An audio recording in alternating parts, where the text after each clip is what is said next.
বেগম জিয়া মরহুম প্রেসিডেন্টের 2 নাবালক পুত্র সন্তান এবং আত্মীয় স্বজনের উদ্বেলিত কান্নায় সেখানেও এক করুণ দৃশ্যের অবতারণা হয়।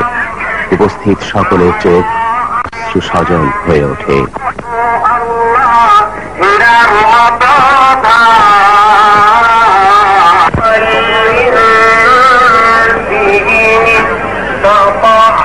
অস্থায়ী প্রেসিডেন্ট এবং প্রধানমন্ত্রীও লাশের সঙ্গে প্রেসিডেন্ট ভবনে যান। তারা আন্তরিক সমবেদনা জানান বেগম জিয়াকে।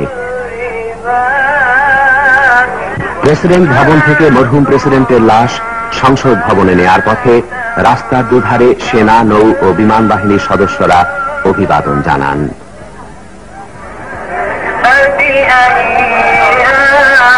সংসদ ভবনে প্রেসিডেন্ট জিয়ার লাশ রাষ্ট্রীয় মর্যাদায় রাখা হয়।